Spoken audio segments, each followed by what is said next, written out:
Welcome to another episode of the Average Desi Joe, bringing you tips, tricks, and reviews. And today, again, I'm gonna show you how to put this toolkit and extruder back into its place, how it's done.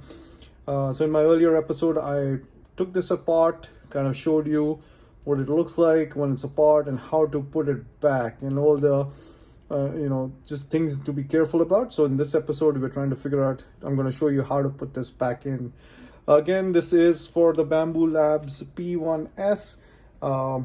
It's one of those printers that I've learned to like and not like at the same time.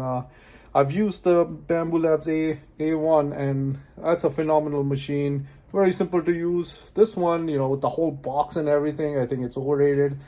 It's really hard to get into like stuff when things get stuck.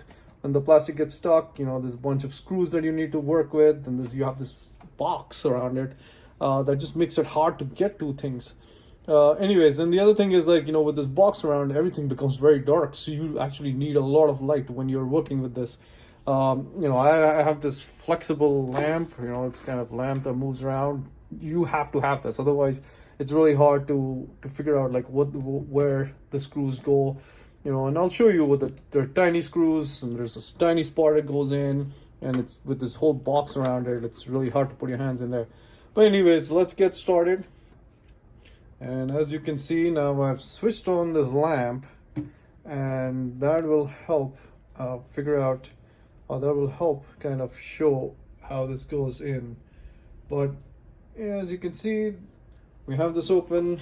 Now in terms of what is needed, so we have our tool head and these 3 screws here, and I have my screwdriver with the tool head and the other one for the other screws.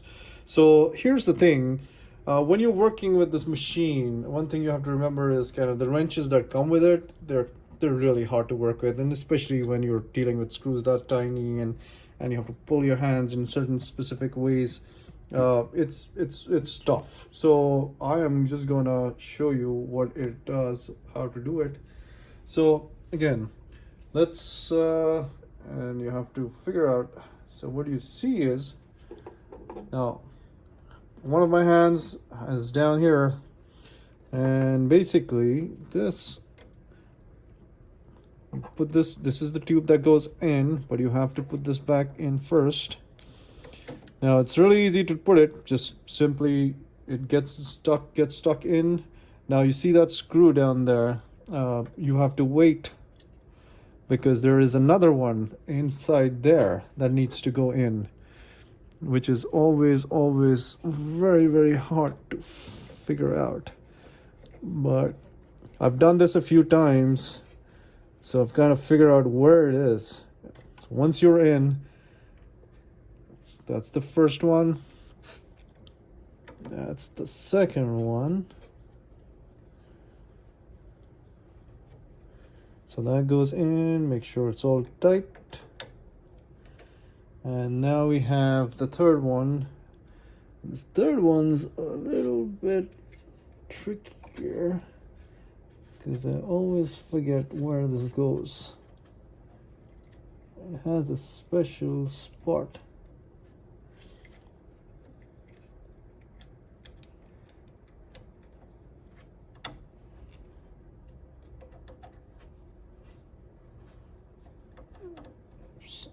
And that's not the spot, and this is where dealing with small screws happens all the time.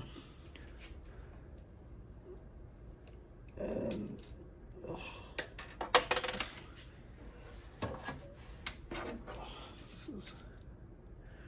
now you guys can understand my pet peeves here. These screws are like terrible.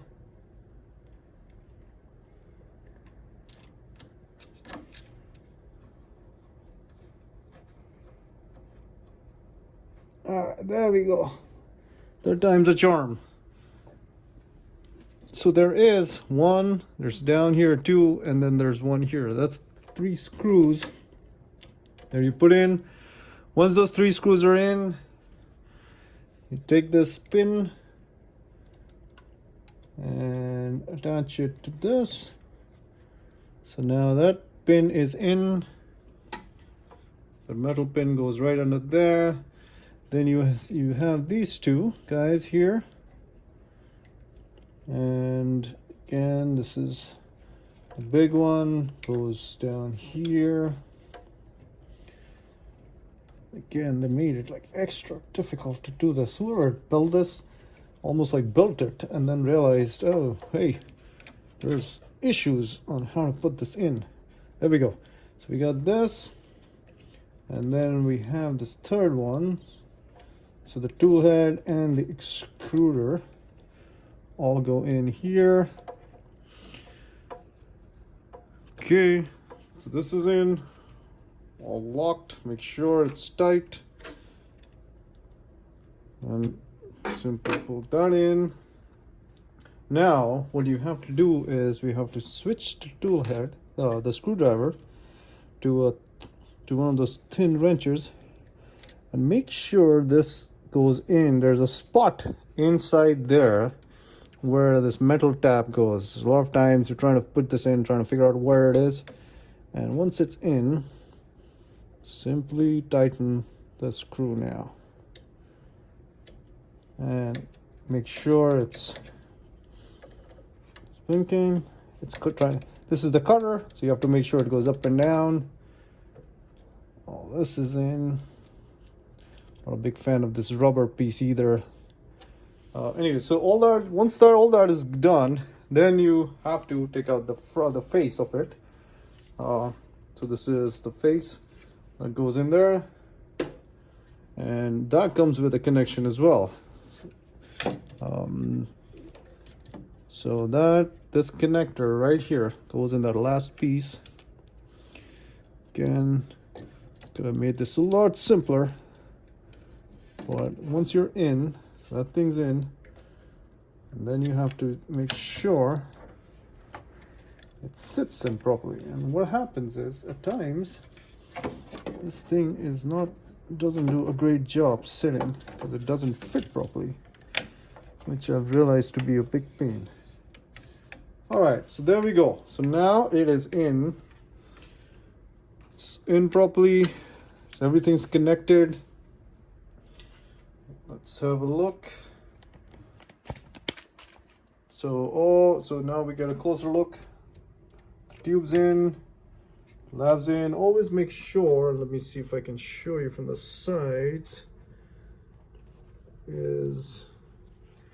always make sure that this connects correctly right here. It's sitting, this box is sitting properly, because sometimes it doesn't. Anyways, so there we have it, folks. Again, it's in there. It's the P1S. When we look at it again, just to fix this stuff, is you have to open this, put your hands through here, or put your hands up here. Again, you're just trying to get to some of the small screws. It's very hard. But anyways, there you have it, folks. So it's all in. We've cleaned the extruder. We cleaned the tool head. Put it all back together. Let's give it a start. Let's see what happens. Hopefully, and then once you switch it on, everything should come back on, and it will be ready to print. Again, now I have an EMS system here that is plugged in from the back. Again, that's for the next episode to walk you through all that. But hope you enjoyed the video. Hope I made it simpler. Please like and subscribe. Have a great day.